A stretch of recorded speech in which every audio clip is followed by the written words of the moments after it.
just follow the crowd and do what so-and-so said, do what auntie this did or uncle this did.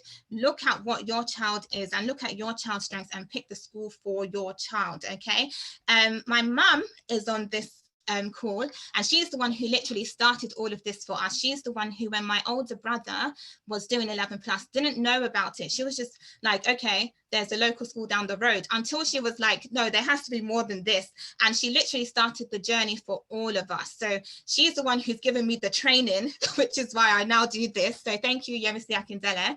But she's the one who really made us realize that you can't just pick any random school for your child. It has to be the one that you know they will really thrive in. So I'll give you a typical example. Is before my younger brother went to Harrow, he got offered a place on I think he got 100% at another independent school. But my mum knows my brother.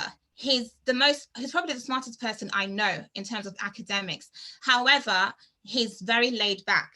And if he went to that school, even though it would have been virtually free, he probably wouldn't have got the results that he ended up getting, like, I don't know, 13 A stars or whatever. And he would have been in a place where they're not going to push him. Even though you have the potential, if you're not going to be in a school where you know the general culture of it is we are laid back, we don't push, then forget it. Because if your child is not one of those people who are really self-driven, self-motivated, then it's just a waste. So she spent money for 2 years. He went to City of London for year 7 and year 8 before starting Harrow at year 9. So something that could have been free for 2 years, she knew what the ultimate cost would be if she didn't make that payment. So just know your child. Don't say, oh, it's free, because you will pay for it in other ways later down the line, God forbid, but you know.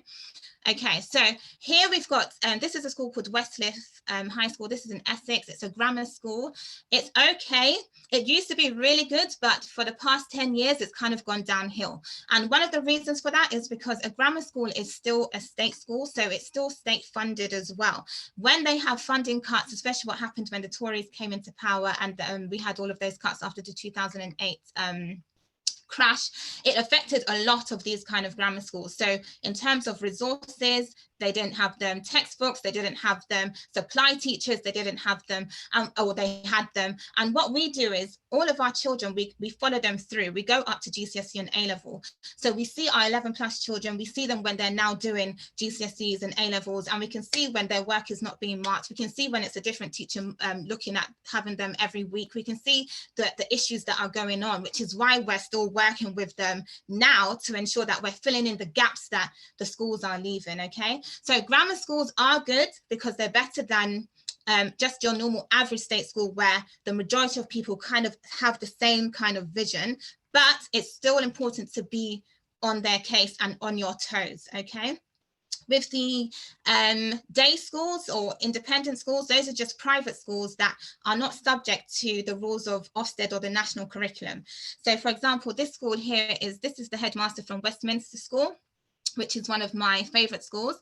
I've registered my son for this. As soon as I got his birth certificate, I registered him for that school. He doesn't start until he's 13, but at least I know his name is down. And the registration fee increases every year. So the earlier you do it, the better, basically. And once you're registered, any school open days or updates they send it to you, so you're automatically on roll. And when the year comes for your child to now sit the exam, they already know you, okay? So he's talking about the fact that they have the freedom to choose their curriculum. So they can choose to offer financial literacy where it's not a normal subject that other children will be studying in another school. So the people who they push out or pump out of this school, they have a certain mindset from day one. They're taught to do the things that a lot of us are just coming to realize now. So things that our generation are doing, such as being economically savvy or investing or setting up trust funds for our grandchildren and things like that. This is stuff that their great-great-great-grandparents had already put in place. So when they go through these school systems, it's just like, you know, a natural chain of progression for them. It's not even a big deal if they get in, because it's like, but what else were you expecting? You know? So we need to get to a point where we're not playing catch up anymore, but we will get there in Jesus' name. But it's important for parents to understand that sometimes from the grassroots, from the ground, it's the education that really plays a part in all of this, okay? So grammar, that's fine. Independent, that's fine. Prep. So prep schools are basically primary independent schools. However, they can also go up to year 8. So they start from age 3 and they go up to when they are 12. So those children now start schools like Harrow, Eton, Winchester when they're 13. So Harrow, Eton, all of those schools, they only start from year 9. They don't have year 7 and they don't have year 8. So if you go to a proper prep school that ends at year 8, then your child, that whole school's ethos, focus, their reputation is based on the fact that they are acting as a feeder school to these schools. So if you can get your child into one of those, then it's kind of like an automatic, not always, but they're being prepped or groomed for that process. Okay. And obviously boarding school is a boarding school where your child sleeps there. It's not like how it is in Nigeria. My husband went to a military boarding school, and I'm always teasing him about that's why he folds his clothes the way he does.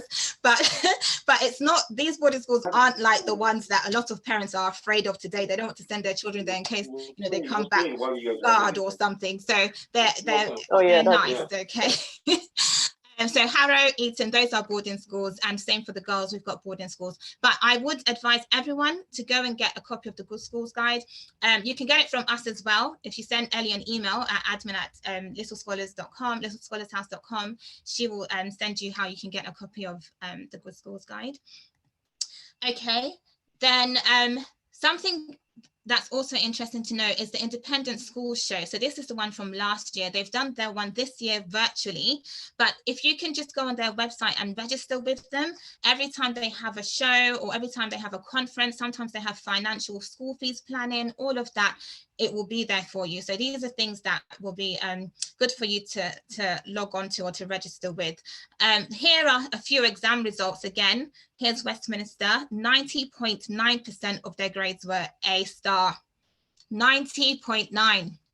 I mean, I don't even know how you would feel if you were part of the 9% that didn't get it, but that's just to show you what they're talking about. 70% of their children go off to Oxford or Cambridge. In most schools, they might say, oh, this year we had 2 students who went to Cambridge. At Westminster, 70%.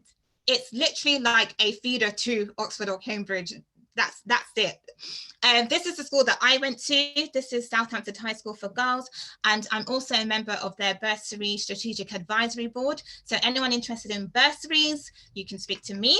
And we also have the actress Helena Bonham Carter, and we also have the philanthropist, what's his name, Clive, I can't remember his full name. I'll put all the details in, but he's someone who's pumped a lot of money into it as well to give bursary places to students. So I went to this school on a bursary, and even at Little Scholars, we offer 50% bursary to 2 students each year, so that we don't want it to be because of the cost of tuition that it stops you from applying to one of these schools. Okay. So I'm just going to quickly run through the entry points, how you gain entry to them, and then I'm going to hand over to some of our speakers today. So the entry points are at 4+, 7+, 11+, 13+. Some schools are a bit hesitant to take children in at GCSE because the syllabus would have started from year 10 and in some cases year 9. But if it's a like maybe a random opening, maybe. And then sixth form, they take entrance at sixth form as well. With 4+, so some of those schools I mentioned, they start from age 4 or age 3 if you're in their nursery. But even if you do go to their nursery, you still have to sit an exam. So for me, my son, the school that he's at now, he's in reception, he had to do this 4+ exam when he was 3. But I made a point of making sure that he went to the nursery or the preschool that is affiliated to the independent primary school, so that they are grooming him for that. So as much as I work with him at home, there are some things that I don't always pick up on. And if I know that for the majority of his week, he's in a place where they are planning for their children to go to that place, then that's half of my job done for me. A typical example is when I picked him up from school today, I checked his reading book. I'm literally one of those moms who will wait in the car park, be checking homework and everything before I drive off. And I checked his reading book and I saw he had the same book again that he had yesterday. I was like, Josiah, why do you have the same book again? And then I read the notes and it said, Josiah read the story well, but he didn't answer the comprehension questions the way we want. Please redo. I was like, that's what I like to hear. I'm not one of those parents that are like, just tell me all the stuff so I can feel happy. I want to know what areas do I need to focus on. So the pile of work that he's doing right now, but it's necessary, because if I hadn't done those things with him, he wouldn't have passed the 4+ exam, okay? Now, his school stops at year 6. For schools like the one that I went to, or even Westminster, where they start from age 4, or Westminster starts from age 7, those children don't even have to, well, for my school anyway, the children, once they get to year 6, they do a mini like end of year test and they automatically go through. They don't even have to do the 11+. They automatically go through. Some schools will still make their year 6 children do the 11+, but my specific school, once you got in from age 4, you didn't.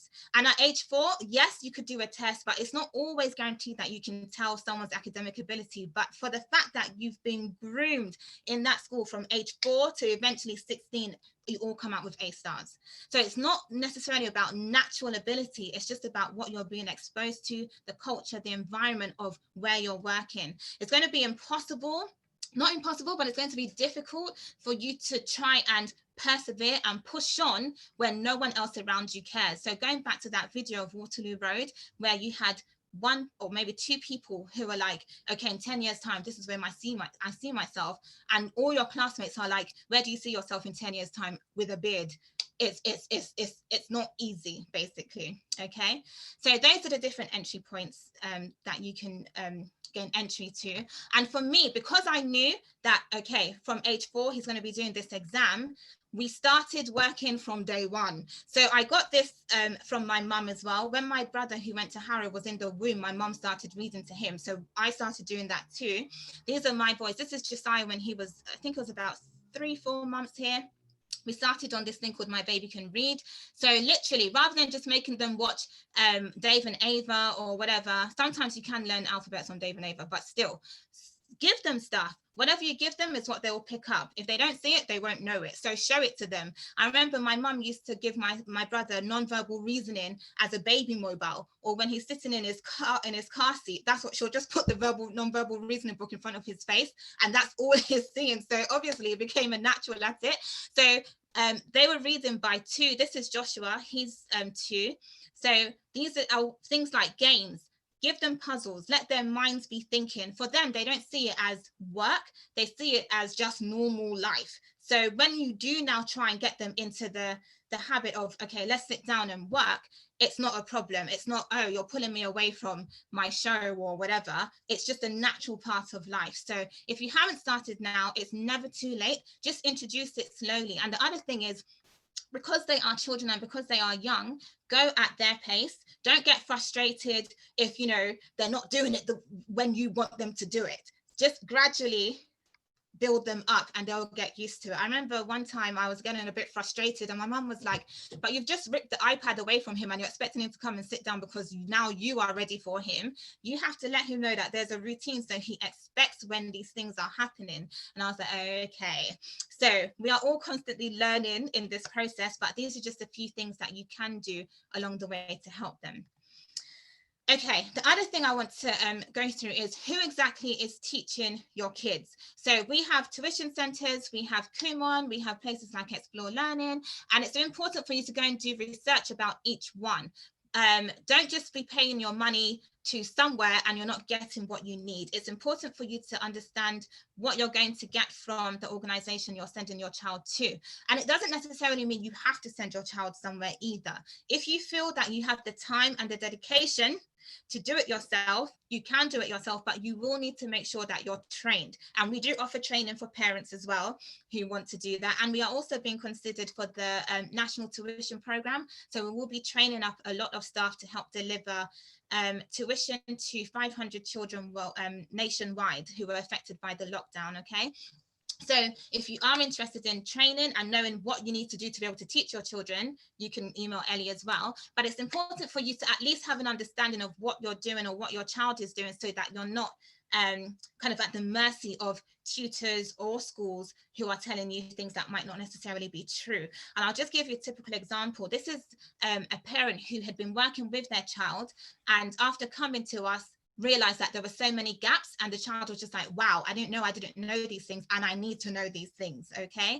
And then another one, this was based on an essay, a writing homework that they had to do, and the girl wrote an essay about things that were really inappropriate for her age. And I just highlighted it to the mom that this is what your child is writing about relationships and stuff when she was 10.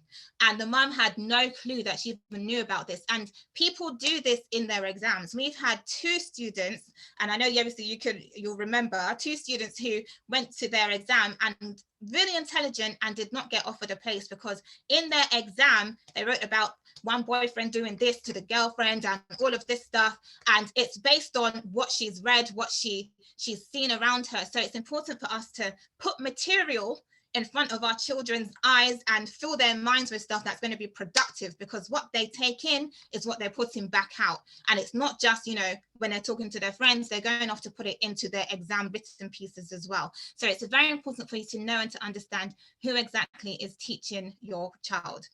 We're not allowed to use the word kids in our essays, by the way, but I just put that for effect. Okay. So does my child belong in this school? So now I'm going to hand over to Yemisi Akindele, who's going to talk to us briefly about exclusions, education, race and equality. This young man here was one of our students called Tumi. He was on a Channel 4 program called Too Poor for Posh School, and he ended up going to Harrow on the Peter Beckwith Scholarship. And Peter Beckwith, they only give away 2 of those scholarships to two people in the whole country every year. And so far, we've had 2 boys who've come through our program and who have got the Peter Beckwith Scholarship, which means they pay for all of your tuition for all of the years that you're at Harrow, plus whichever independent school you decide to go to for year 7 and year 8, they will pay for that as well before you even join them. So it is a very wonderful scholarship to get, but it also takes a lot of hard work and dedication to get it. And he was someone who worked really, really hard. And yeah, Yemisi Akindele, you're good to take the floor. Are we good?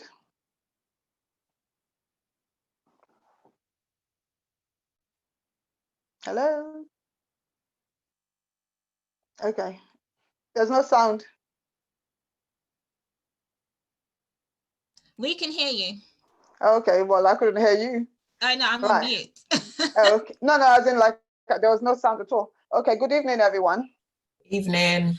Evening, oh, okay. All right, 1 second. Let me just adjust this properly. Oh my goodness. Right, okay, that's better.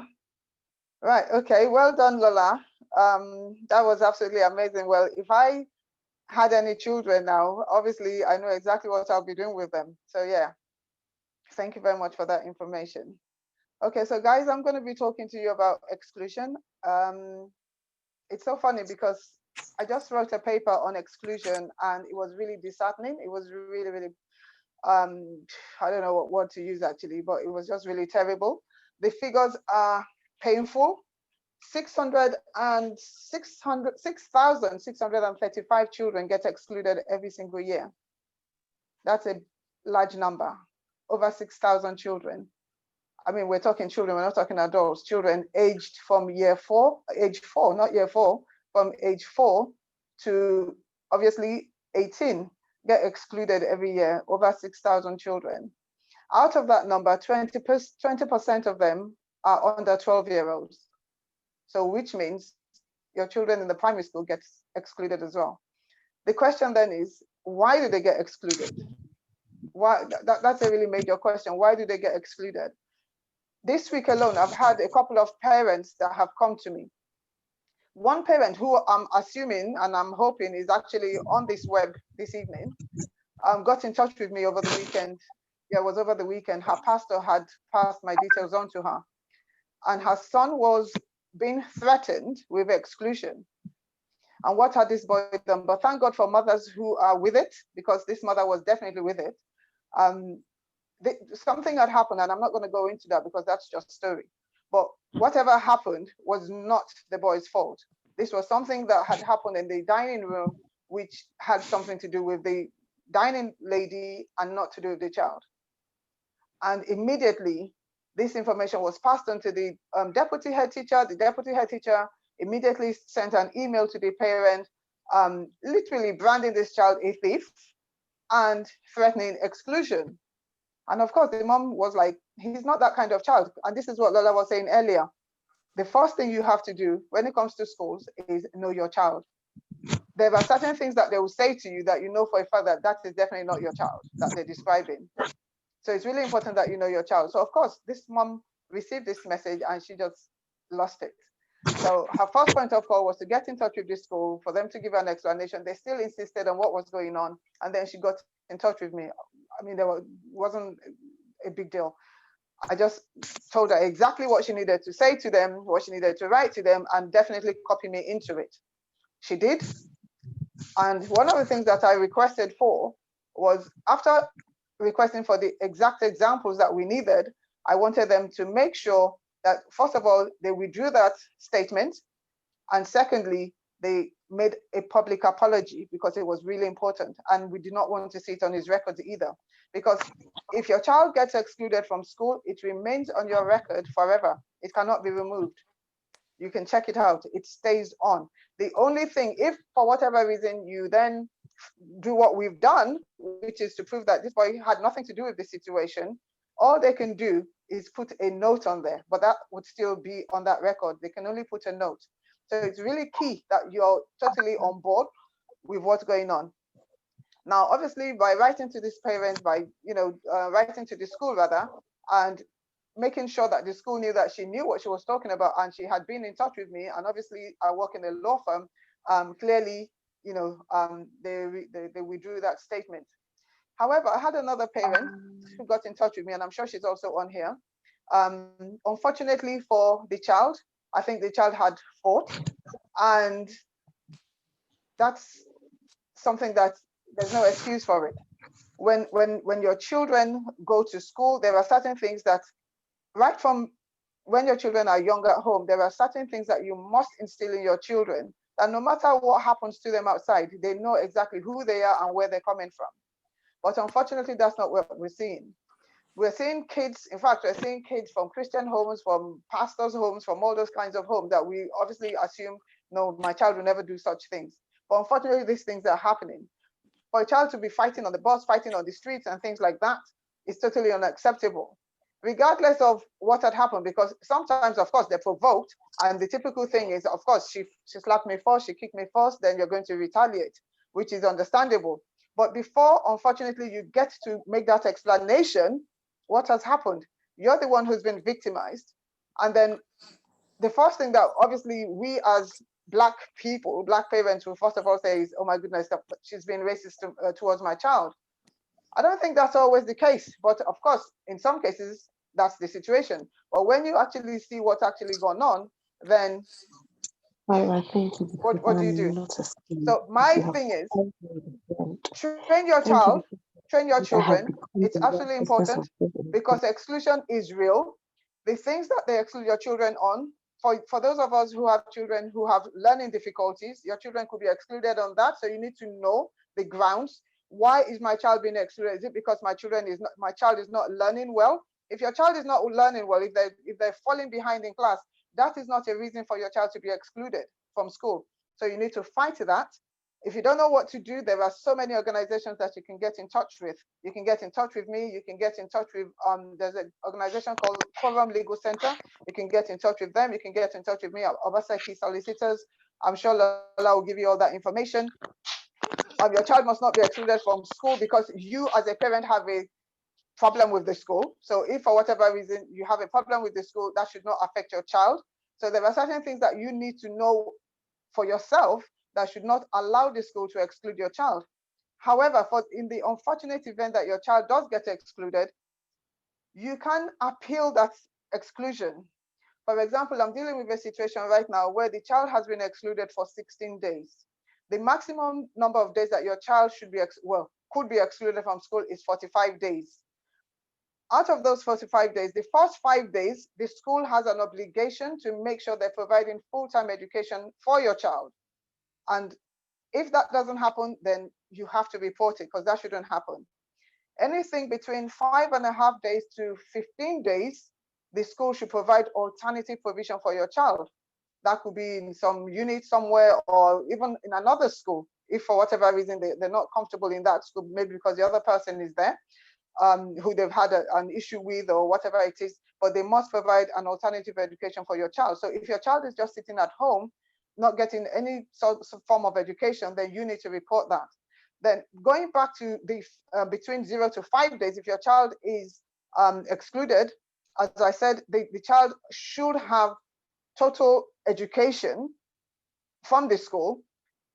Also, in the event whereby the school is not providing that, like I said earlier, you need to pick that up. But most importantly, during that time period, your child must not be on the streets. Because if your child is found on the street, except for if they're going to see the doctors or for whatever reason that is, obviously a genuine reason why they're not at school or why they're not at home, then that's a different situation. But if you're just taking them shopping or you're taking them on holiday, that, well, since you're off school, you might as well do this. You as a parent could actually get prosecuted for that.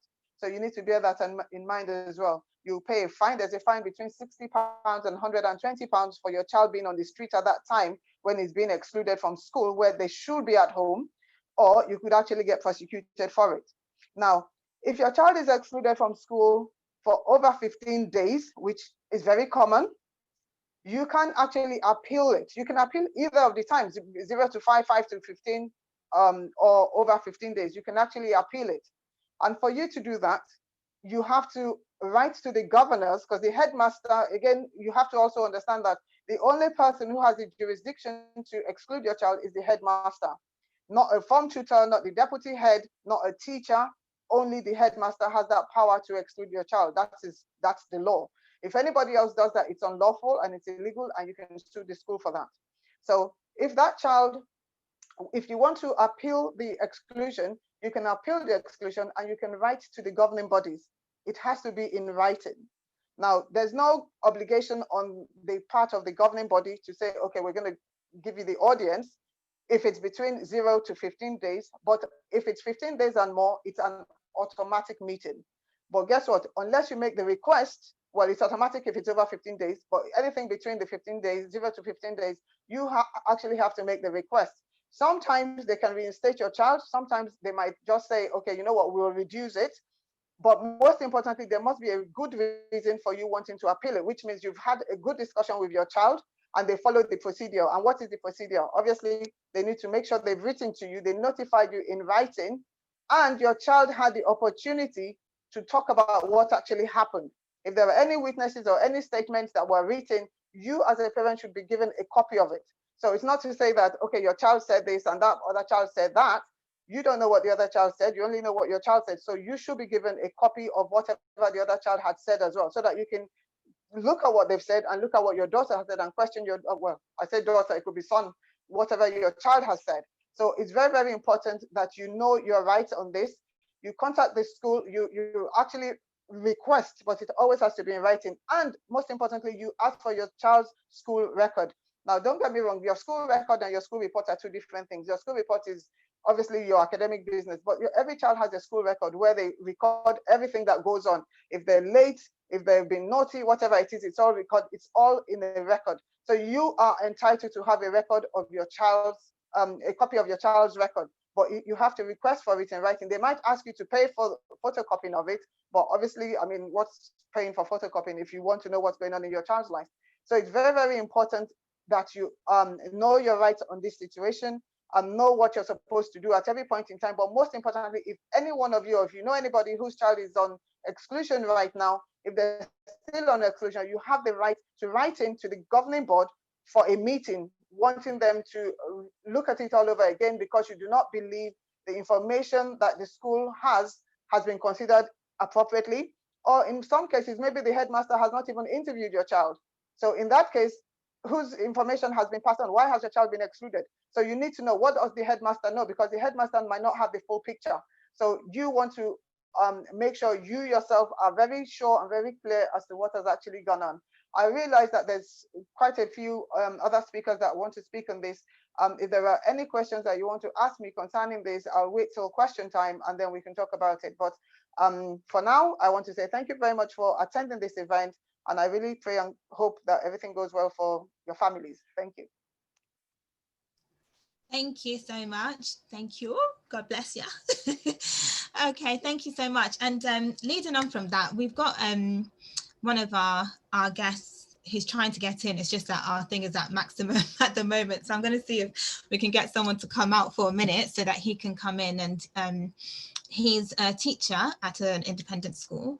And I want him to speak about the fact that we shouldn't, despite the horror stories we've heard or the experiences that some of our children have had in some of these, you know, establishments, we shouldn't let it deter us from still applying. So really briefly, for example, my mum, the school that I did end up going to, she didn't apply when it was time for me to go, even though she had seen it before I was born, before she even had met my father. She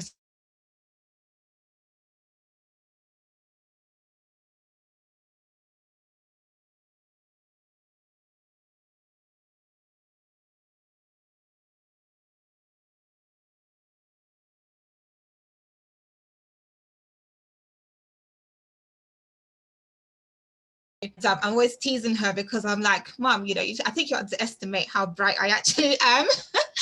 But it's good because all of those things that were seen as barriers were things that we broke down and were able to overcome. So it would be a shame to not even apply to some of these schools for things that we feel are, you know, barriers, because what's impossible with man is not impossible with God. So whether it's the fees or the work that your child needs to do, or even if they don't take Black people, then you be the first. I was the only Black girl in my whole year at that school, and being there, I was able to introduce Black History Month to the school and Black literature, and I'm always there going back to do creative writing workshops. And now, as I mentioned, I'm on their bursary strategic advisory board. So it's important to not let what people are telling us or preconceptions about these kind of schools to say it's not for our children, because it is for all of us. Okay.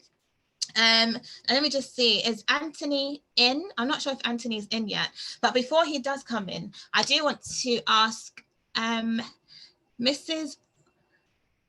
Is it Gabriel's mum? Are you here?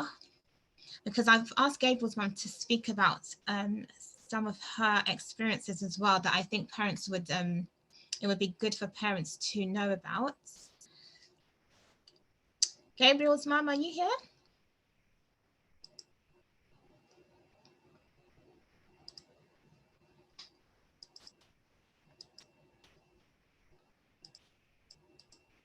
Oh, okay. I think has she gone? Oh, okay.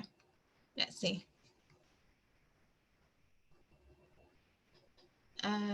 Okay, I can't see Gabriel's mum. Okay, not a problem. Is Anthony here? Oh, is Anthony here?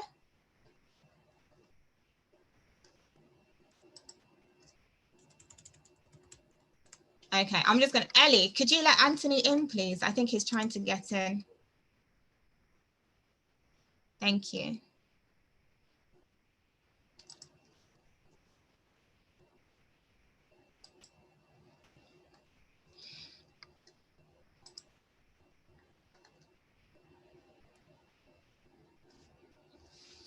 Okay, so whilst we're waiting for Anthony, another thing to note in terms of exclusions that Yemisi or my mum kindly explained to us is the fact that the experience that your children might have in these schools might not always be favorable.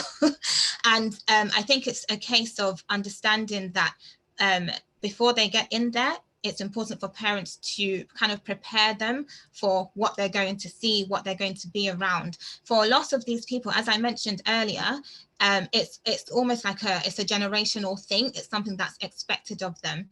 So a lot of people might come in with a certain mindset or way of thinking that is only like that because of the bubble that they've been in for generations. And you'll be surprised how, even though we live in the 21st century, a lot of people still have a very backwards and old way of of thinking, and they bring that with them even from as young as age 11 when they start boarding school or some of these schools. So it's important to not always dismiss things that your children are telling you, and to listen, but to not at the same time use it as a crutch or a reason why, okay, this is why it's happening to you because you're Black or anything like that. It's about rising above it and also informing and educating them. So something that my mum didn't mention is the fact that she's now delivering training to all of the independent schools under the Girls Schools Association on race education and equality and unconscious bias. So if you are concerned about what's going to happen when your child does go to one of these schools, just know that there's no one better to be educating them right now than my mum. So she's got that covered. Okay, Anthony, are you here now? I am. Awesome. Okay, great. So welcome. How are you? Yeah, I'm okay. You know, the worst thing is I broke my glasses. Oh dear. So I've had to tie it up with a little bit of sellotape, but it's not a good look, so I'm going to leave it aside. But I may get quite close to the screen. How are you? That's fine. I'm very well, thank you. We've got literally 100 people on today, so you've got a mighty audience ahead of you. And as you can see here, we're just talking about, does my child belong in this school? And I was just giving them a bit of background about some of the reasons why my mum didn't apply to South Hampstead for me initially, because of the things that she was told about how they don't accept Black people and you have to be incredibly smart and it's really expensive and all of that. But we overcame those barriers, and even though I was the only Black girl, I was able to implement a lot of things into the school and bring things to the school that they wouldn't have had before either. So I just wanted you to share your opinion. So Anthony is actually, I'll let you introduce yourself. Actually, okay. Hi. Yeah. So hi everyone.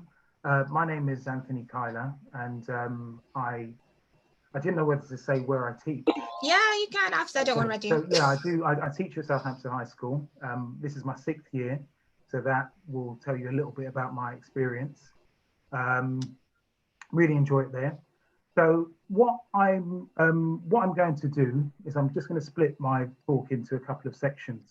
So the first thing will be a little bit about myself, where I went to school, but then also the different types of schools I've taught at, and then what my experience was as a teacher, and then what I would expect it to have been like as a student. Mm-hmm. The next thing that I will look at is, you know, what do parents want their children or their child to get out of education? The third thing will be what type of school is available to you. And then the final thing will then sort of link back to race, as it were, and it would be, where would I send my Black child? Okay, so I've been teaching for over 12 years, and I went to a school up in North London, Roman Catholic school, and my experience there was interesting. It was an all-boys school, but it was quite mixed. I'll say it was quite mixed. And I enjoyed it, but there were some aspects that I wasn't necessarily a fan of. I would have liked it to have been a little bit more academic in some areas, but also to have a sort of a mixture of activities that essentially allows for certain types of students to flourish. As expected with a lot of schools, the cultural makeup or diversity in certain types of schools, especially as Roman Catholic schools, at that time weren't quite diverse. So I didn't get the full experience out of it that I would have liked. But then I've taught a number of different institutions. I've taught at grammar school, private boys, private girls now, a top state school and a few inner city schools. And I've probably stepped into about 50 schools in total, because I did a bit of supply work as well. And that's quite an interesting place for you to sort of be a fly on the wall and see what goes on in different types of schools. I would say being a Black teacher in some of those schools, it really did make a difference for some of the students, because especially in the grammar school and some of the private schools, because for some of the students that looked like me, even though they were a small minority, their eyes would light up because they'd actually see, especially I teach English, you know, and it's a subject that is predominantly white, predominantly female. And in certain institutions, you will see that those teachers have gone to Oxbridge or to the top Redbridge universities. Because I think that perhaps schools think that that's what parents want to see on their staff list. But I think I did make an impact for students that look like myself, whether they be male or female. So from a student's perspective, as a Black child, I think it does make a difference to see teachers that look like them. Equally, it's important for them to be taught by teachers that look like them in subjects that are usually linked to white teachers. That makes sense. Yeah. The next thing I want to talk about briefly is what does a parent want to get out of their child's education?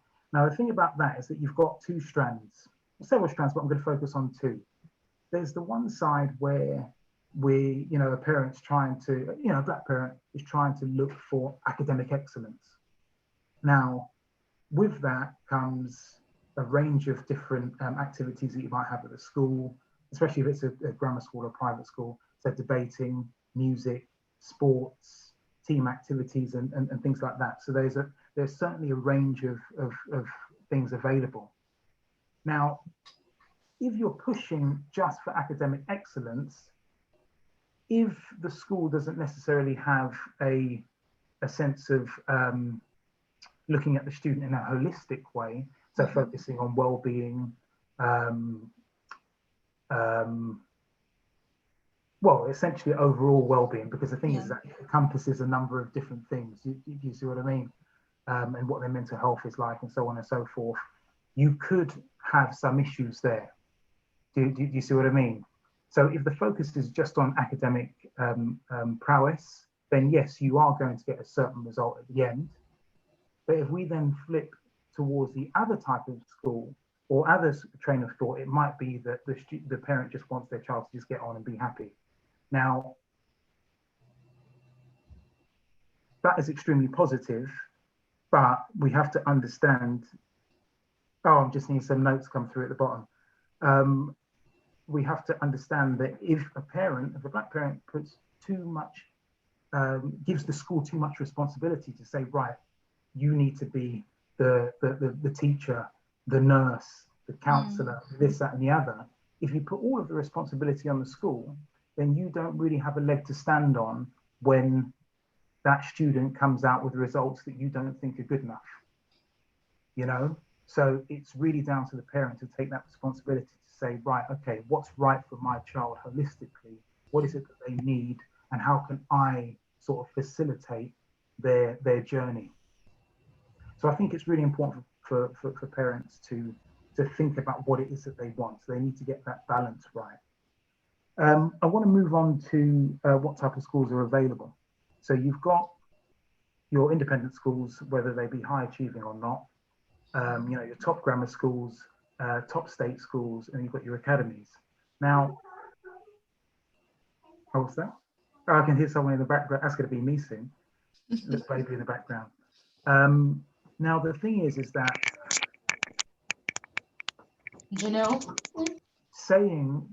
saying, do I want my Black child to go to a certain type of school is a bit of a tricky question.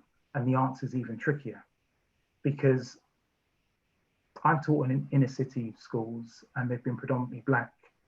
Now, it's beautiful to see students that look like me and I look like them. But with some of those schools, the focus is really on behavior management, and it's almost as though, there's one school in particular, I'm not going to name it, but the students had to walk through the corridors in silence. They couldn't say anything. If they did, they had detentions and so on and so forth. So it's almost as though they've been prepared for prison rather than the real world. Now, would I then say, okay, I'm going to send my child to that school just because there are other Black students around? No, not at all, because that's not what's right for them, and that's not what I expect for them, you see? Then you've got the other schools, as in your top your top grammar schools, your top private schools, whereby they will be predominantly white, and there's nothing that you can do about that. You know, we make up, I think is it 3%, around 3% of the UK population. So your child's presence within that institution is going to be synonymous with what will happen in the working world in the UK. So there's nothing wrong with them necessarily going to that institution. I think the questions that need to be asked are, will my child get an excellent standard of education? Are they going to be taught things that are going to allow them to prosper in life? Another thing that we tend to forget as well is, are they going to make the right contacts in these institutions? Because if you think about where the other students in these places are going to be going to and what they're going to achieve, they will be high flyers. Not necessarily when it comes to wealth per se, but in a number of different environments. And you want to be within the mix, you know? What's their policy? What's the school's policy on race and diversity? You know, things like that. There's certain questions that should be asked. And also, I think as a parent, you'll get a sense or a vibe of what that institution is like and whether your child is going to prosper or not. Now, they will encounter racism. There will be tough times. But if you can be there as a parent, in my opinion, to scaffold, I wouldn't even say sort of hold their hand, but to sort of cushion the blow and to scaffold and to ensure that they will achieve, then that's more important. The final thing that I'll talk about is, the question is, where would I send my Black child? From what I've experienced as a teacher, I would probably send them to a school that befits their personality. So it might be that they're a bit more sporty, so I might look to a school that sort of gears towards that. Obviously, there's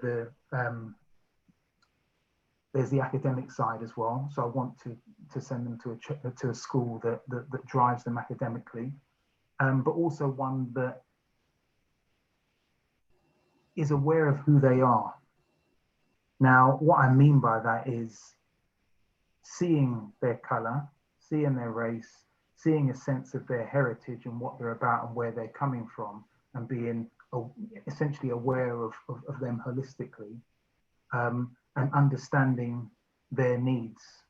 What I will say is, given what happened with George Floyd this year, it's obviously sad, you know, what happened to him, but being Black, well, we know this has been going on for a very long time. So it's no surprise. The only difference is that it's been recorded, you know, and it seems as though indirectly or by proxy, he's become a bit of a martyr. But I think as a result of what's happened, there's a push towards not necessarily just the idea of Black Lives Matter, but a push towards actually acknowledging that Black people are here and part of the fabric of the nation. And there are needs that we have that should be met as well. So ultimately, I think there are a lot of benefits to sending a Black child to a white institution. And just because you're sending them to a school where the students look like them doesn't necessarily mean that your child is going to be best prepared for society. I'm not necessarily going to push and say the working world, because it might be that they're interested in business. You know, there's one school I know, I'm not going to name it, fantastic school, great institution, but where the head teacher actually said to the parents, Mr. Smith, Mrs. whatever, Dr. whatever, if your child turns around and says that they don't want to go to university and they want to start up a business, listen to them, because actually that might be what it is that they want to do. Listen to their ideas and encourage it. You know, I certainly want to be sending my child to that institution. Does that make sense? Yeah? Yes, it does. Okay. So yeah, I think ultimately it's really important that you pick what is best for your child long term. And I think about South Hampstead, and of course, South Hampstead can't blame itself for being where it's located. It's in Hampstead. It's in a very well-to-do and expensive area. Therefore, you are likely to get students from a certain demographic, and there's nothing wrong with that, because it can't help being where it is. And for some of the other students that maybe live a little bit further out, it might be a bit too far for them to travel to. So it's not their fault. But I know that at our school at the moment, there's a real push to make people aware of a number of different struggles, and I know from when you went to South Hampstead, things are changing for the better. And sometimes it feels as though you're trying to wade through a bit of treacle, but we're getting there slowly. So my final message is pick what's right for your student, for your child, for them to be a student in an environment. And there will be tough times, but as long as you scaffold their learning, you'll find that the ends justify the means. Exactly. Awesome. Thank you so much for that, Anthony. You literally covered, it was right on point with what we were discussing. And I don't know if you heard before when I was telling the parents about my mum's reservations, her initial reservations, and it's not something I shy away from. I'm very vocal and open with talking about it, because I feel like, one of my best friends is from South Hampstead. She's godmother to my children, and I'm godmother to her baby. She just had a baby on my anniversary. So, things like that wealth of friendship and opportunity, I know I wouldn't have had it if I hadn't gone to South Hampstead. And in all fairness, my experience was fine, maybe just a few odd things, but that was more about people just not really knowing, as opposed to hatred or anything like that. So my advice to parents is don't let there be any barriers stopping you from your children going to really good schools. And I've got a lovely lady who's managed to join us this evening. So we've got two more speakers. So the first one is going to be Sophie Whitworth, and she's from South Hampstead, actually. She's going to speak to parents a bit about what they're doing with the bursaries. So as I mentioned before, I'll be on their strategic bursary advisory board. It's a bit of a formal name, but really it's just about seeing what we can do to help encourage, more diversity and more opportunities for people. And for some parents, who don't even know where to begin when it comes to applying for bursaries, or that you can even apply. And I remember when my mum was applying, she wrote to everyone. She wrote to Shell, BP, any institution that was, willing or able to help. And eventually the schools trust, which is Girls' Day School Trust, were able to give me the bursary, and that's how I ended up at South Hampstead, and that's how I ended up being the woman I am today, because I know I would not be who I am today if I hadn't gone there. It's a fact. Okay, so and then after that, I'm going to have one of our parents speak, just to share some of her experiences of when these real life things do happen. It's not just theory, or it's not just data or figures that we read on reports, and how best to manage it, and what you can do as a parent, taking your child's education into your own hands as well. So Sophie, thank you so much for joining us. The floor is yours. Oh, hello. Hi. Hello, good evening. Hi. Well, I just wanted to introduce myself. I work at South Hampstead, the high school there, and my real sole responsibility now is to try and help encourage enabling opportunities for people who might not be able to afford to come to the school. And that we use a term for that, which is bursaries.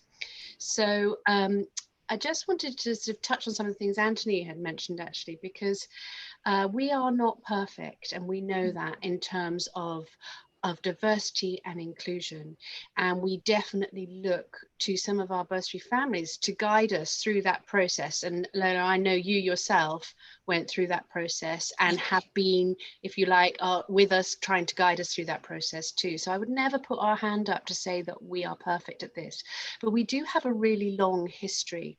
So our history of providing bursary funded places for people who come from different backgrounds goes way back. And actually, at various points in our history, in the 1970s and 80s, about 35% of our pupils, of our girls, would have come on an assisted place, we called it.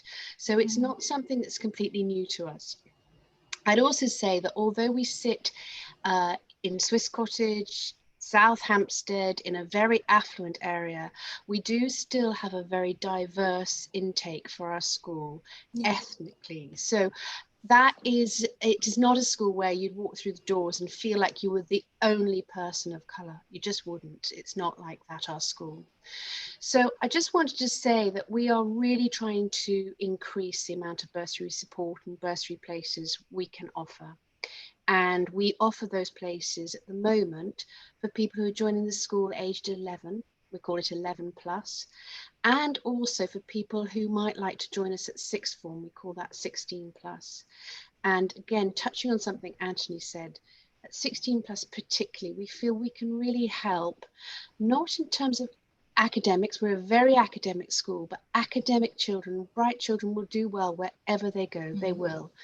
But I think what we can bring is a real opportunity in terms of aspiration and creating an environment where all the girls are keen to achieve in whatever area they have chosen to do so.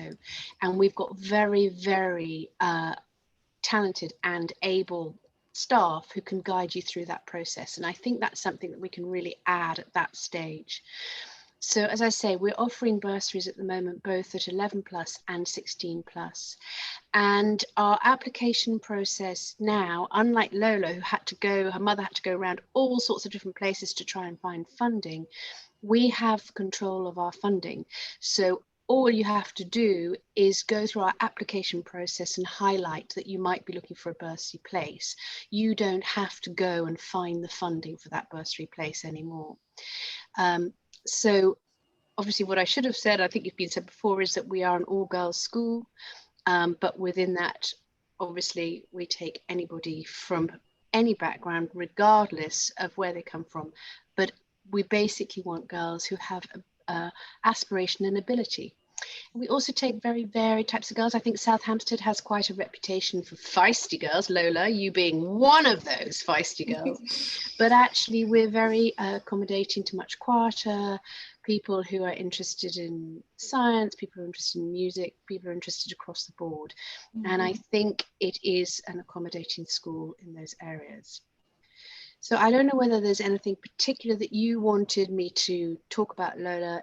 Perhaps you could ask questions, or I can encourage questions from people. Thank you. So I just wanted you to just walk them through the process, really. So literally from application, what would the process look like for parents? And some of our parents have been concerned about the fact that if they do happen to, have money, however, they have multiple children, then basically you don't have the money anymore. So in terms of exactly. So some of them are a bit unsure about that.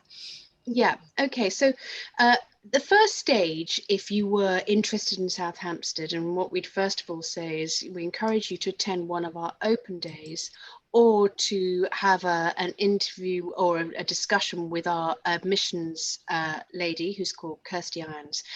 And if you were to visit our website, even now, although you can't actually physically visit the school in person, there are a lot of online open days where you can just, like a Zoom, you can come and see around the school, you can ask questions, and that gives you a little bit of a feel for the school. And then through our website, we have an admissions website that you go on and you register. And the first stage really is a fact-finding things to get you comfortable with what's available, and also for you to have contact with the school.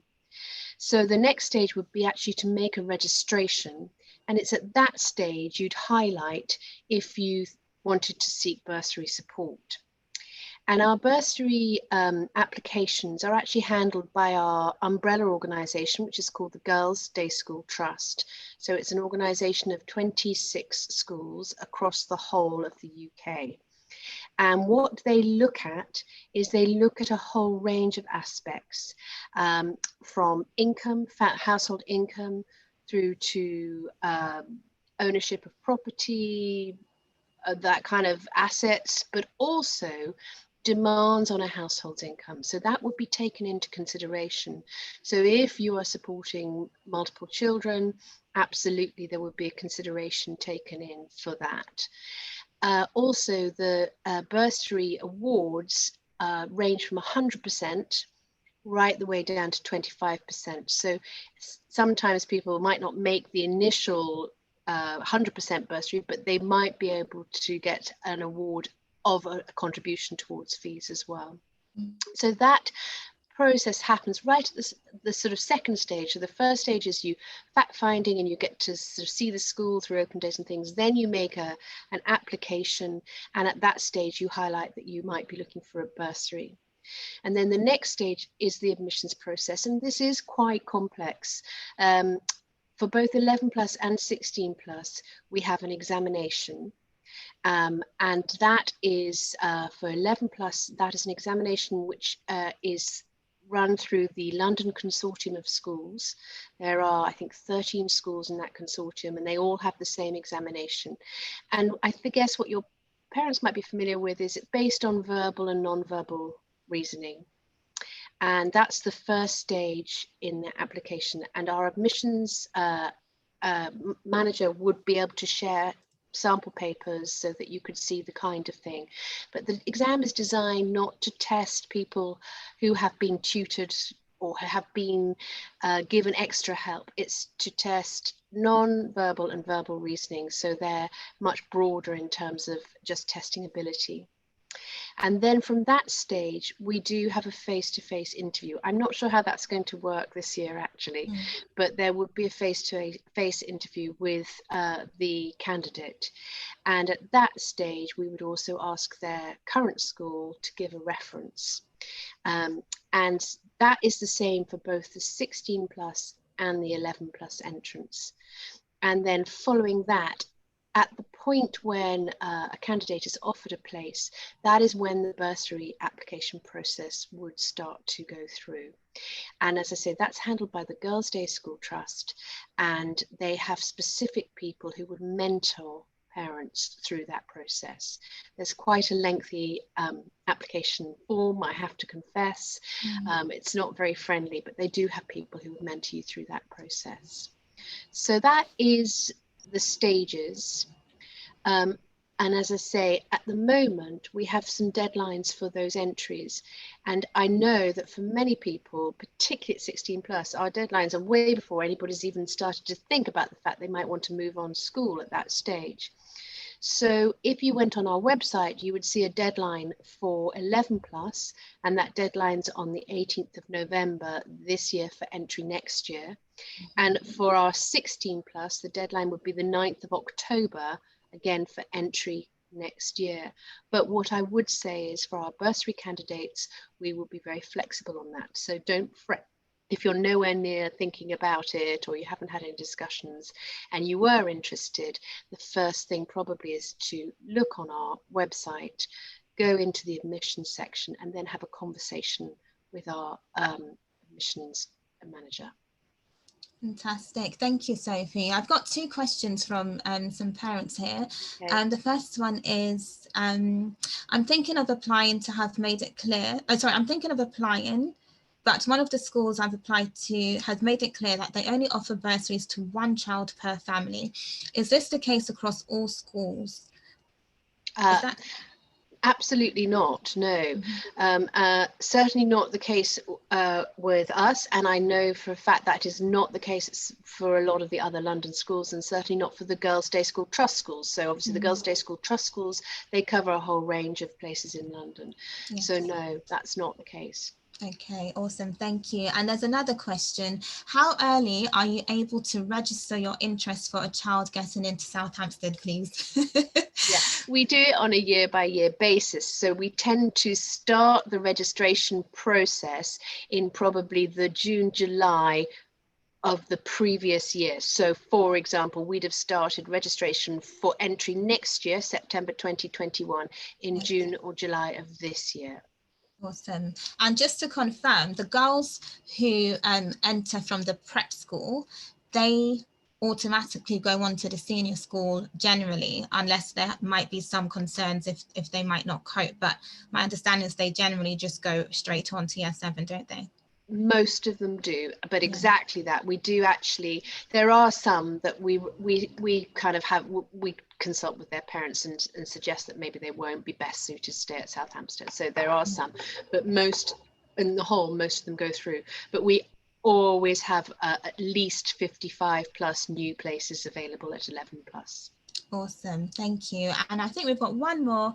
Is there anything we can start doing at this stage to support our child in getting, okay, sorry, we've got two, in getting a bursary? So I think, I'm not sure what you mean by that, in terms of, yeah, I mean, I guess you're stage. saying in terms of extra support, in terms of education, or in terms of helping them so that they're prepared for the examination For and the exam, yeah. and the interview and that kind of thing. I think that your current school is you know, you put trust in them that they are taking your child through the stages they would need to go to. As I say, to 11 plus, the examination is very much designed not to be focused on children who've been tutored to the exam at all. It should be just really testing a child's ability and aptitude.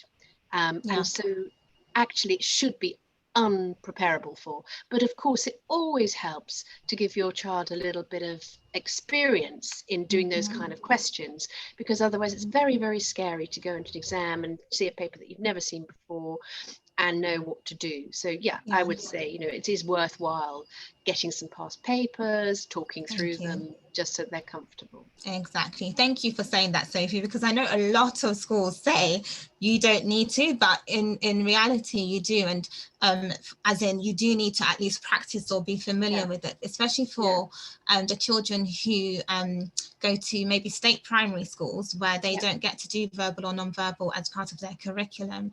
And something that we mentioned to some of our parents is to just, if for some of the parents who have decided to put their children into independent schools at primary, and if they're expecting that that's going to be covered in the syllabus, then they should just be aware that not all independent primaries do. So just for parents to kind of take charge over what's happening and just let your children be familiar with what they might get. So we actually gave everyone here a practice verbal reasoning question at the beginning. It was quite a complicated question, but again, it's not testing if you know how to do your times tables or work out percentages. It's literally just reasoning. But the more you practice or you're familiar with that kind of style of questioning, then it does help. So thank you for being honest with that. and actually, on that note, Lola, I'd say there's the same with the interview. You know, talk to your child, give them, you know, practice that kind of thing, because it's so much of that is about confidence and being you know, feeling comfortable to speak out and talk and look at things, and you know, you as a parent, you've got so much that you can do to help them on that, or get your friends to do it, or, you know, if they won't do it with you, do it with other people. But I think that's really helpful too, because it's terrifying if you come in for the first time, it's the first time that you're talking to somebody like me and I'm firing questions at you, and you know, maybe what happens is you just completely clam up, and actually if you practice it a bit, you'll feel much more confident. Yes, definitely. And I feel like from our community specifically, we've got a lot of Nigerian parents on this forum today, and got lots of people from West Africa. And in general, in West Africa, it's seen respectful if when an adult was talking to you, you don't really engage. It's a sign of respect to kind of look down and all of that. And what we're trying to do is encourage children to, you know, to be a bit more open and be a bit more free, and for parents to understand that it's okay to have dialogue. So, for example, my mum is someone who always encouraged that with us. And, you know, like you mentioned, quite one of the feisty ones is, even though I felt a bit out of my depth, I did have the confidence to be the way I am because of what I kind of grew up with. So we are respectful and you have the discipline, but it's really important for parents to, you know, let your children ask questions and don't just shut them down and see it as being rude. And a typical example is the other day I asked, my son had left the fridge open and I told him, oh, please close the fridge. And he said, why? And I was like, this 4-year-old telling me why? But I was like, no, let me explain. So I was like, if you leave the fridge open, flies might go inside it and then they will eat your food. And he was like, oh, okay, let me quickly close the door. So sometimes it's good to, you know, just have that the confidence to be able to engage in conversation and practice it. So if it doesn't seem to come naturally to you, then, you know, practice that and be get used to engaging with adults, especially specifically for people from our background, which is what we do. We do practice interviews with them and everything, but at home as well, it's important to continue that. So yeah, I think, do we have any more? Okay, sorry, Sophie, there's just one more.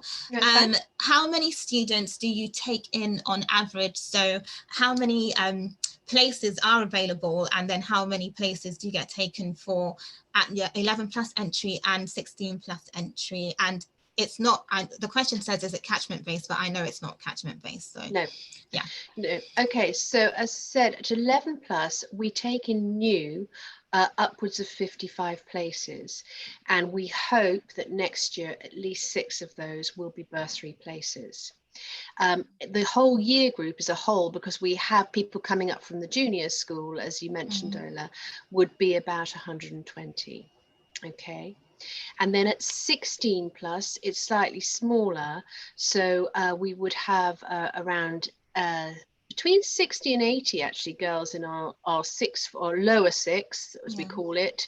So in the total between the 2 years, about 120. And next year we hope to make 10 bursary places available.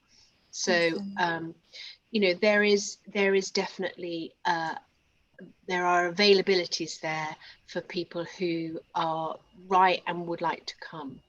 So yeah, and we're working on increasing that funding pot so that we can offer more. And finally, could you please just share one of the achievements that, you know, we've had this September, this new term with them? With some of them, so we've got 5 girls who started this September at South Hampstead on 100% bursaries, and one of those actually has gone into the 6th form, and the others are all into what we call year 7, which is at 11 plus. And I can tell you, obviously can't, it's confidential, I can't tell you anything about them except that they are from a whole range of backgrounds actually. Fantastic. Thank you so much. And thank you. I know you've had such a busy day with everything that's been happening going back with the new term. So I do appreciate you coming on this evening. Not at all, anytime. And if anybody would like to speak to somebody at the school, you know, that we're always here to talk through this. It's not, you know, you can look at the website, but don't just get stuck on the website and think, oh, I don't really know what this means. And the other thing I was just going to say, just on the coming back to the interview practice and getting people familiar with papers. The other thing is, I think it's really important that if you were considering that you try and visit the school, whether that's virtually or your child visits the school, so that the first time they see it is not when they're walking in to do an assessment. You know, it's really important that they have some familiarity with the surroundings, and there are plenty of opportunities to do that. Exactly. Thank you so much. Okay. Thank you, Sophie. Just forward any questions. I'm really happy to answer them. Awesome. Okay. I will. Thank you so much, and have a fantastic evening. Okay. I'm going to leave you now. Awesome. Bye. Bye.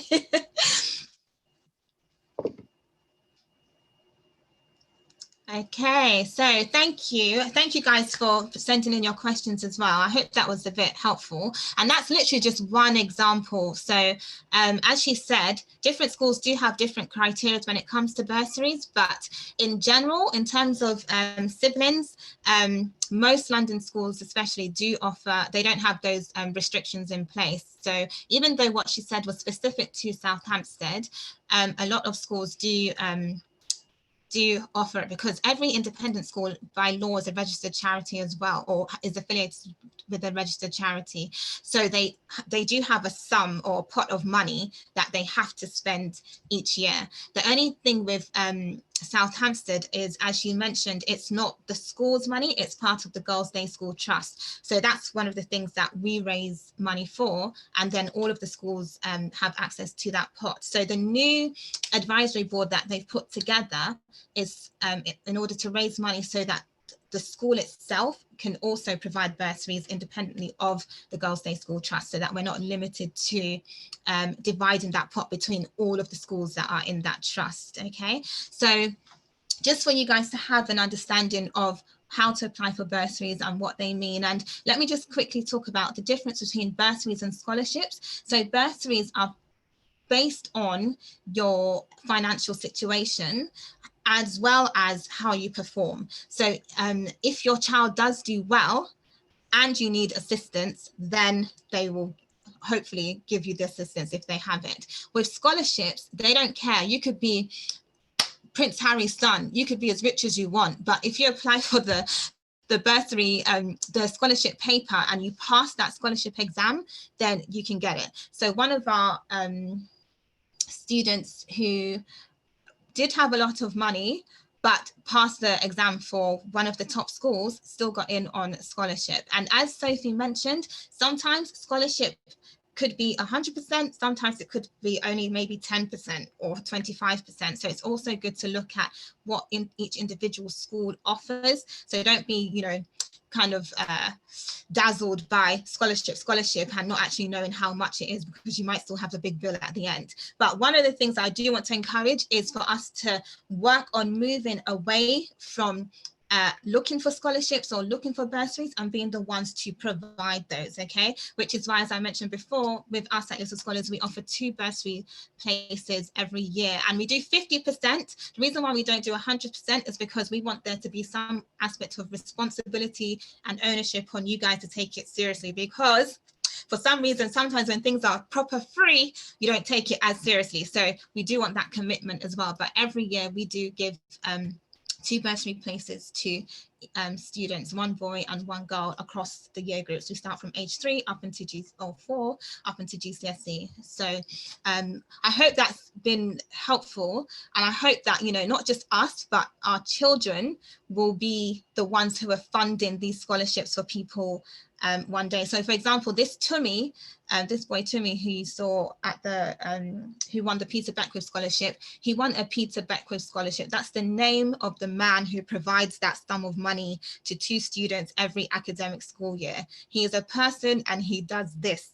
So there's nothing that's impossible for us to really do well, so that it's not just about taking care of ourselves and our children and our families, but other people in our community who can really benefit from these things. We don't forever want to be on the receiving end of asking for handouts and stuff like that. We need to be game changers and people who are providing these things for other people. So let's just do some Wakanda. Okay. All right. So last but not least, we have Mrs. Olubanjoko, that's it, to come and speak to us. And I think it's really important that we have a parent's point of view in all of this as well, because obviously we're talking about parental education awareness, and it's great for me to speak about this from my point of view as a parent and as an educator, but it's also good for a parent who's with us and been through this process as well, to share her experiences with other parents too. So I'll hand it over to you.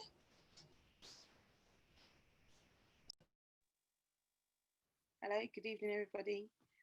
My name is Tole Olubanjoko, as Bella kindly introduced me. I just wanted to say thank you for this opportunity. It's very important to me to be able to share my stories and have a platform. So thank you very much. I'm a mother of one child. His name is Gabriel. He's a 10-year-old boy. Would you like to say hello, Gabriel? Hello, everyone. Comes to the Saturday school and with Lola, and he and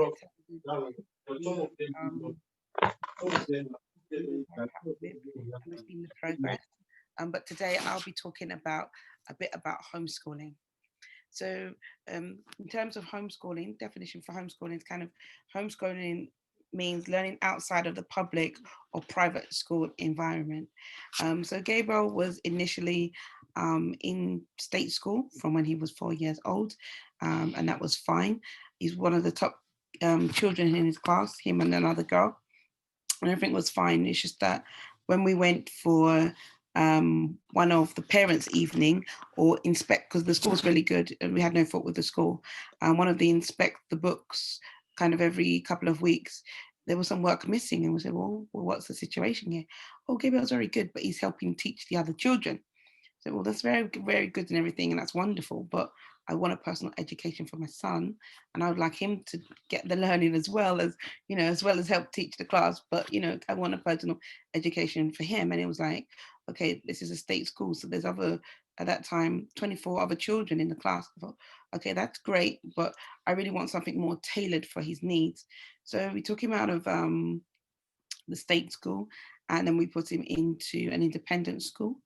But as far as we knew, independent schools were independent schools, and you know, I thought that I'd put my child in and hand over the responsibility to the school. So I thought, okay, I've done my bit. I've searched for a better school, so to speak, in my mind, and put the responsibility onto the school. So the first couple of years that was fine. It was a different head teacher, but the another head teacher took over and had a different steer in the leadership. So I had very high standards of what was required in terms of what I needed in terms of his education. And he's very academic again. From 3 months, he was one of those babies on the sofa with your baby can read, and I taught him how to press, you know, the replay button, you know. So he was already very academic and learning, and already by the time he got to school. So when he got to the independent school, I just wasn't getting the push that I was expecting, and it wasn't really tailoring to his needs, because I knew he was capable of so much more. And obviously getting the support for specific areas, it just wasn't coming forth. And it was supposed to be an individualized learning. So I thought, okay, it's not a problem. Had a word with the school. Obviously, we got locked down in March. So, and most of us have been doing homeschooling with the children anyway, until they went back in September. So had a conversation with my husband and my child. We decided that we were gonna try homeschooling, God willing, help us. So that was our story in terms of how we got to where we are in terms of homeschooling. Now, is homeschooling for everyone? I would say it kind of potentially yes, but realistically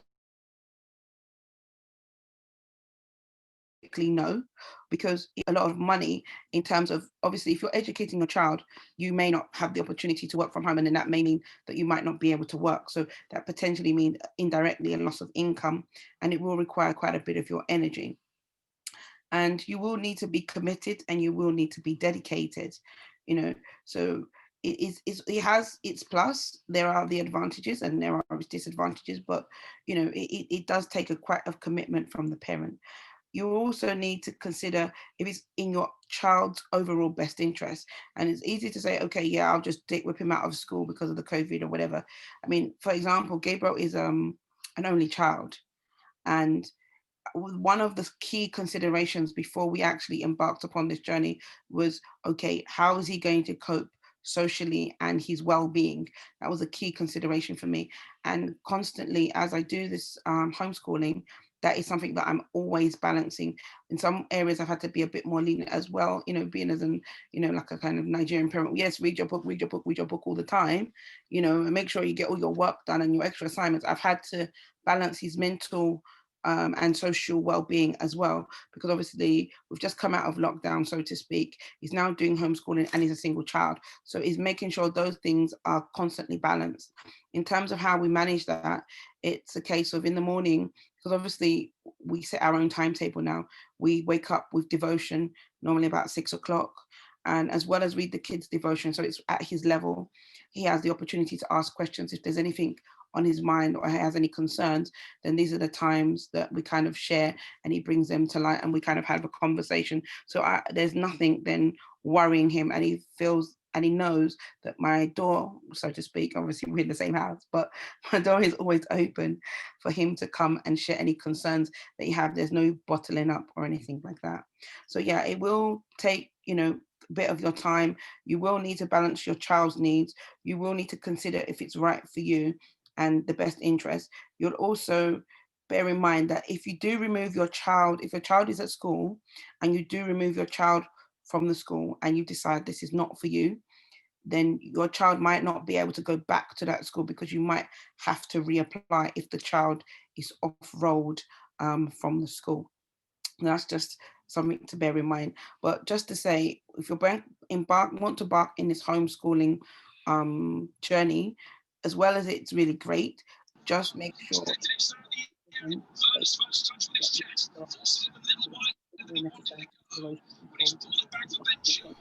Sorry, can we have you on mute, please? Sorry, Gabriel's mom, we can't hear you. Thank you. Okay, yeah.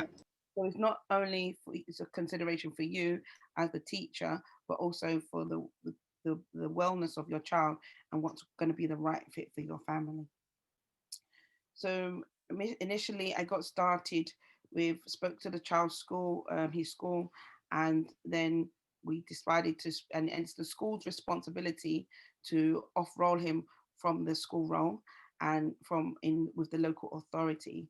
And then I sent an email to the education department just to let them know what we were doing, because they do need to be informed. You can't just whip the child out of school and say, I'm doing homeschool, because they will need to check that the child is still being educated and the child is still okay in terms of safeguarding and the well-being of the child. So maybe spot checks at any given time, but you just need to keep a record of what you're teaching the child, making sure that the child is learning and getting us a sufficient education, and that the child is okay in him or herself. So what are the legal requirements? I mean, as a parent, you, not the state, are responsible for ensuring that your child, that he or she, if he or she is of a compulsory age, is properly educated. So even the state recognizes that it's not their responsibility overall, even though they provide a school place, it's your responsibility. And that's sometimes something that we do forget. Even when we put them with tutors, we say, okay, or private schools or independent schools, I've paid for my child, therefore, you know, my hands are done. I've washed my hands, so to speak. I've done what I need to do, but we need to be constantly engaged. Like Lola said, you need to kind of see what's in the bag. Has he brought home his homework? Has he returned his homework? Has he got new spellings? Are these spellings challenging my child? Were there any concerns today? You know, I'm sorry to say, if you want to call me the Tiger Mum, I'm it. I'm the poster girl for Tiger Mum. I really don't care. I will happily accept the position. I really don't care, because at the end of the day, as far as I'm concerned, these children are for signs and wonders. And it's for our responsibility to make them shine, and it's entrusted them into our care. So it's for us as parents to do the job. So that's kind of what has been happening in terms of the responsibility. So yeah, it's our responsibility as parents.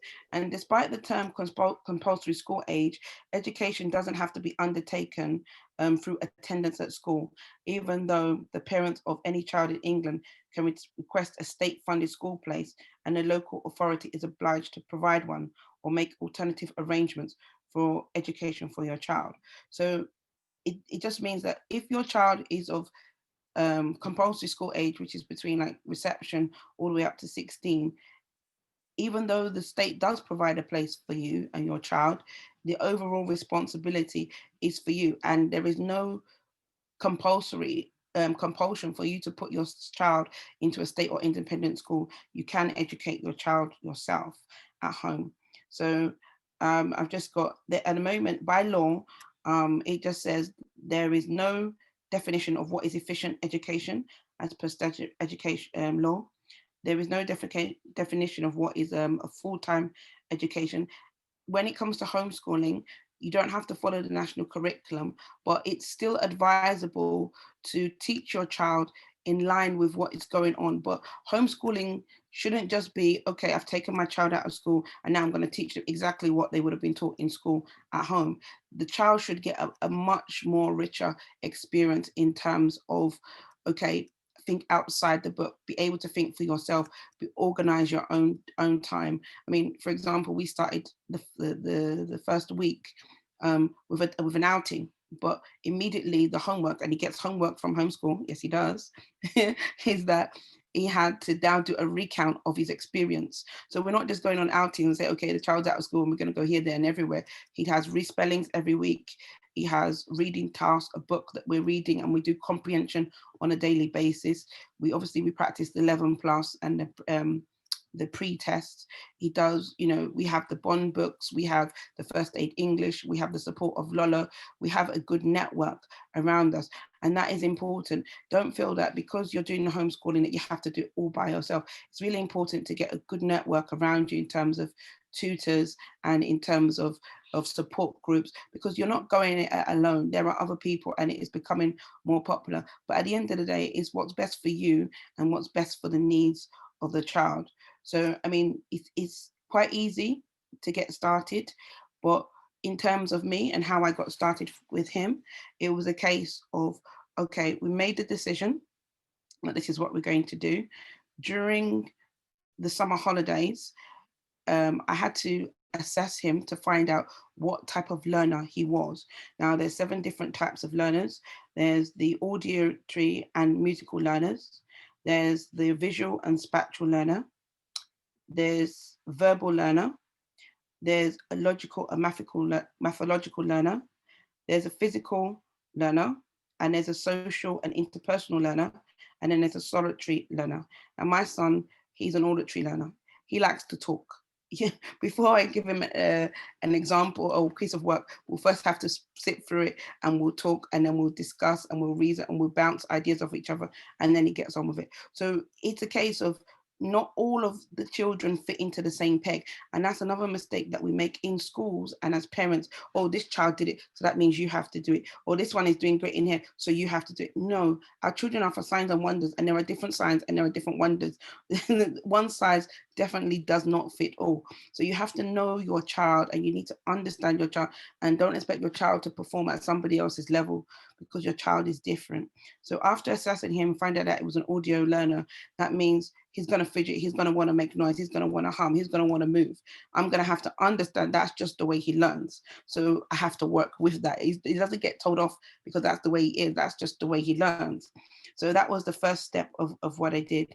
And then during the summer holidays, it was a case of, okay, obviously he's been in education.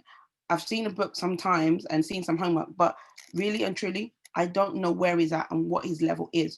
So I had to go and embark upon a series of diagnostic tests. So I used Sentry-Tech, which tested the SPAG's spelling, punctuation and grammar. And then it tested his reading, and then we tested his math, because as far as I was concerned, those are the key things. I mean, there was science as well, but we were focusing on those just to know where the key areas are. So, I mean, he did the diagnostics test and I made him do them vigorously, but it was not so much for him to get 100%, but and where his problems were and are. So I noted down all of his problems and these weaker areas, and then that is kind of what we work on in terms of what we do and explain it to him. It's not a case of just read your book, read your book, read your book. It's a case of, okay, we have fun, we'll cross-reference with other books, we'll use the internet, we'll have discussions, we'll go out exploring, or I'll even allow him, he has about 10 minutes every day of watching the news, of current affairs. So he's knowing how to talk and how the politicians talk.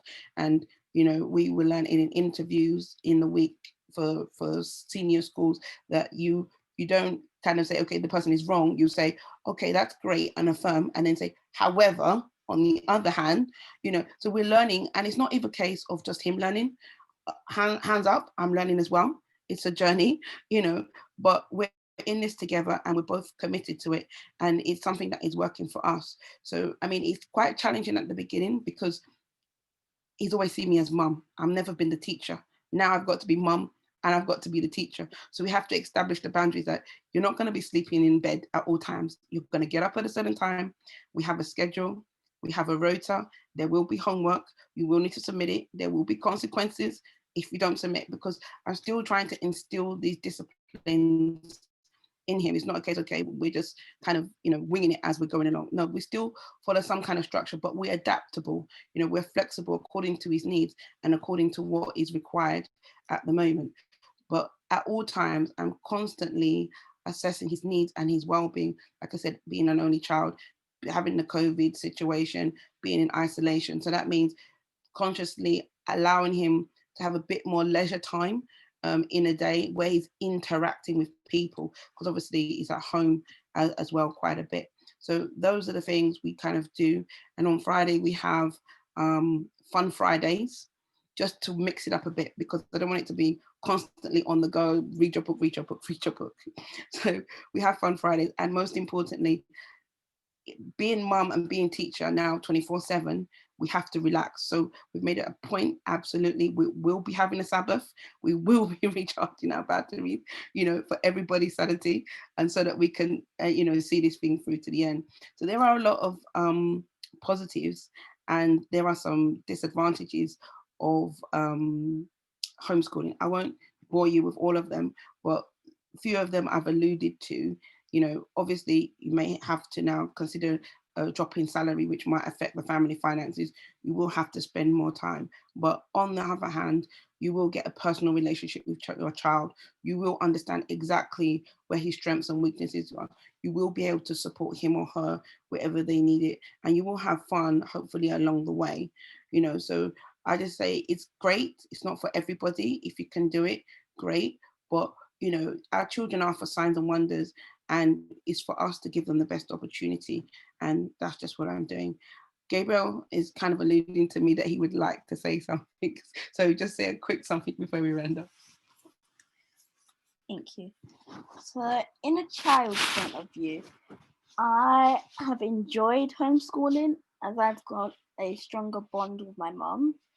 And I have done a little bit of things too that I do not understand. But since my mum's here and my teacher's here to help me, we get through all of the activities together. And as a family and as a student, it still feels like I'm actually in school, but having a private education. But a child's point of view, it will be more about, not more about like all of the learning, like read your book, read your book, read your book. It's more about having a lot of fun as well as learning in disguise. It's like a wolf in sheep's clothing sometimes. And I like to feel that I am getting like education. I get social time on the weekends with my friends, so I'm not just caged up in the house. I'm having a fun time doing homeschooling, and I think it's really good. I think he had the last word there. Fantastic. Thank you so much. And thank you, Gabriel. I trust you that you had to come and add something in. As always, Gabriel, put your hand up before you speak. That's literally how our lessons are. But yeah, you're right. Gabriel does like to speak. And what I love about that, thank you, Gabriel's mum, is it's important to know your child, because Gabriel's not a disruptive child or anything like that. That's just his style of learning. And as a teacher, you have to be aware of, okay, when I'm setting this piece, this is how I'm going to gauge it, or this is how I'm going to present it. And I know that some children are going to want to discuss it first. Some children are just like straight into it. But where teachers don't have the flexibility to do that, it can be a problem, or they start labeling our children. And so just as Gabriel's mum said, it's important to really, you know, be the tiger mum. Don't be afraid to be the tiger mum, because the teachers might not necessarily know your children as well as you do. And I say might not, because some children are something at home and then something completely different at school. So when you do go to parents' evening and your teacher's telling you that your child did this, this, and this, just bear it in mind. Don't completely try and like knock their head off. Sometimes just know that some children act differently outside of the home. But it is important for parents as well to understand how their child works, how their child behaves, because we don't want them to be branded as one kind of disruptive person. And there's just like what my mum spoke about in with the exclusions, they're so quick to just give you a label or give you a name. And we've got so many parents who they've tried to classify their children as SEN when they are not SEN. And most schools get funding, extra funding, when they are able to put more children on the SEN folder. So if for any parent out there who is in school as young as 4, at age 4, you know, if they're trying to tell that your child is special educational needs, then I just want you to make sure you challenge it and make sure you go and have your own tests done and ask them to tell you exactly what things are they looking at that's telling them that your child is special needs. So don't let them label your children for anything. They're not going to be statistics. And the thing that Anthony mentioned about some of these schools being schools where they're literally grooming you for prison, that's a reality. And the sad, unfortunate thing is that some of these schools, as great as they are, the more they take in people from our community, sometimes the standards seem to drop. And it's got nothing to do with the children's abilities or their academic brightness or anything like that. Sometimes it's more about how much the school owners are invested in what's going on with your children's lives. And typical example is some of the grammar schools in Essex. Within the past 10 years, they've just, most of them have gone, you know, a bit downhill. And they've kind of gone a bit downhill because most of the children going in are children who were put there by my mum. Over the past 10 years, all the kids from Dagenham and everything have been put there. We've had one parent who joined the Board of Governors and was in the meeting with one of these Essex grammar schools, and the head must have forgotten himself and said, we need to do something about all these black kids that are coming in. And there was a black parent there as one of the governing team. And after that meeting, for all the parents who are now doing 11+ now, you probably didn't know about this, or you might know, there were no catchment area restrictions before. 10 years ago, you could come from Bulgaria if you wanted to, as long as you could get to school on time every day. Within the past 10 years, after that meeting, they put the catchment restrictions in place. So that meant if you are coming from outside of the Essex area, so you know, the place where the grammar schools are, so you're coming from like inner London or like the Dagenham area, you have to score a much higher percentage than the children who are living close to the area. And the children who are living close to the area do not look like most of our children. I'll just leave it at that. And it's happening in some of the independent schools as well. So some of the primary independent schools, the more people who look like us who are going in, sometimes the school headship changed their standards. So whereas a school might have been offering things like the 11+, and I'm so happy that Sophie didn't lie, because a lot of these schools will tell you, you don't need to tutor when they know that you do. And she said it would be good to practice and familiarize yourself with it, because it's not being taught in the state schools.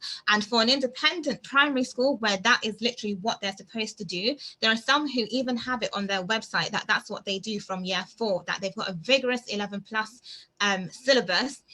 It's on their website, but it's not the truth and reality. They used to, but the more of our community who have started going to that school, they've stripped it back, taken it away, and they're recommending schools like the one you saw in Waterloo Road for their children, as opposed to the grammar schools and good independent schools that they're supposed to be attending. We've got some secondary independent schools who have taken in lots of people from our community on bursary, and remember, for every bursary they give out, that's more funding for the school, and the standards have gone down. So it's just to be aware, to do the research and look at the schools for yourself. And I please beg you, do not just listen to the one name of a school that one person mentioned and all flock to it like, oh, everyone says Wickham or everyone says Harrow.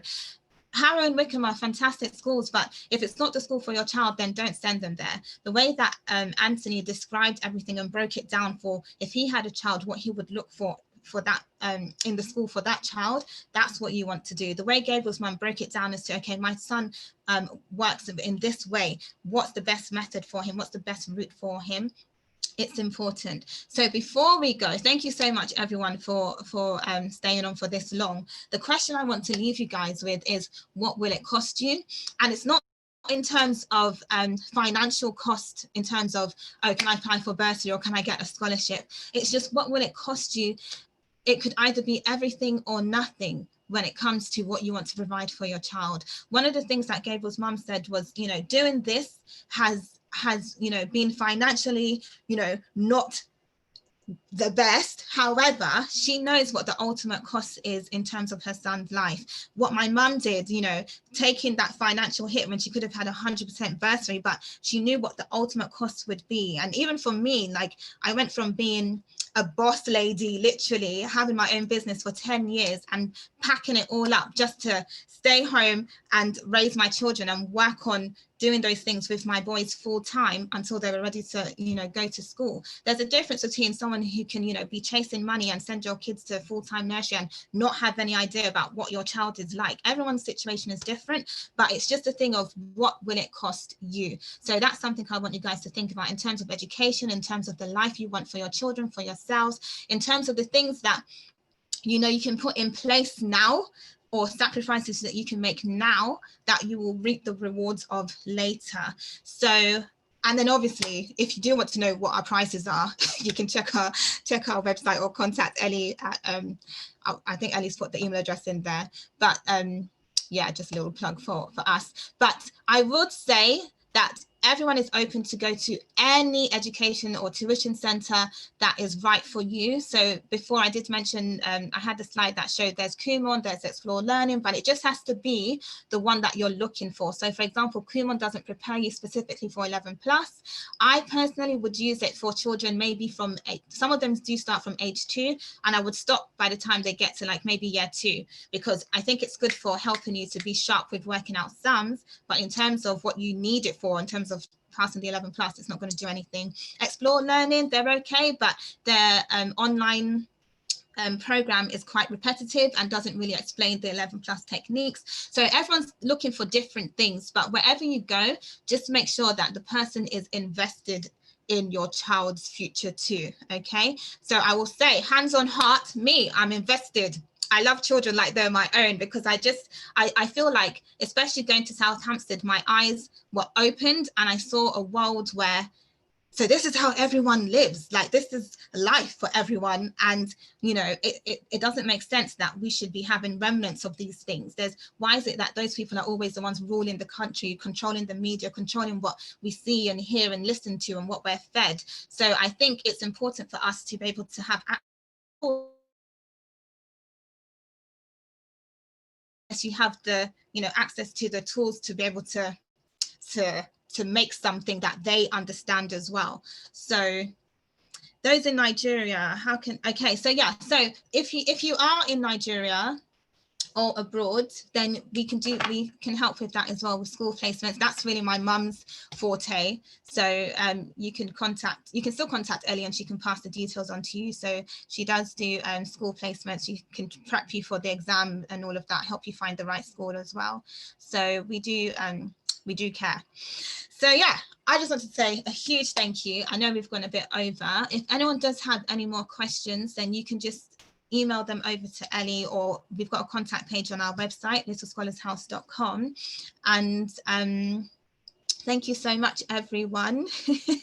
God bless you all. Thank you so much. And I hope you found it useful, and I hope you will share the information with others. We will get the recording out and sent to everyone. If you send your email, we'll send it over to you. So yeah, let me just check one thing before I go in case I've missed anything.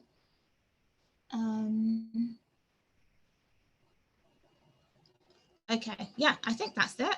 Is there one more? Oh, right. Okay. Yeah. So my husband was like, the last page of the slides. Here's the last page of the slides. So if there are any inquiries, thank you, then you can email admin@littlescholarshouse.com and Ellie will get back to you. So as I mentioned, Ellie is our lovely, lovely, lovely admin officer.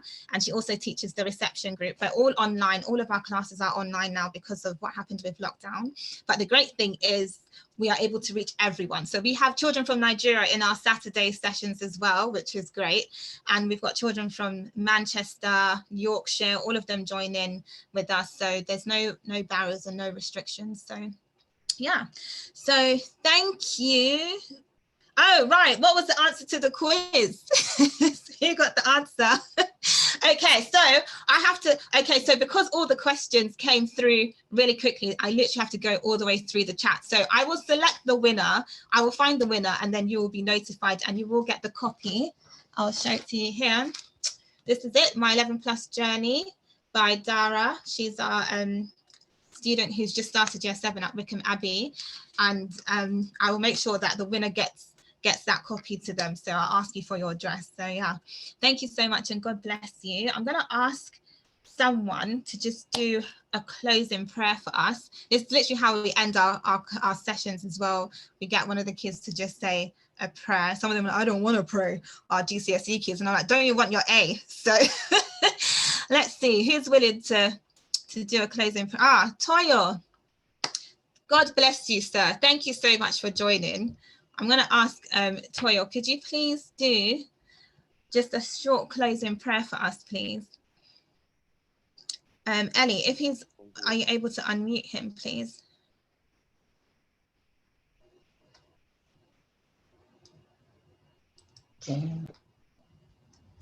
Thank you. Oh, is he not unmuted? Okay. Okay, fine. Let's pick someone else.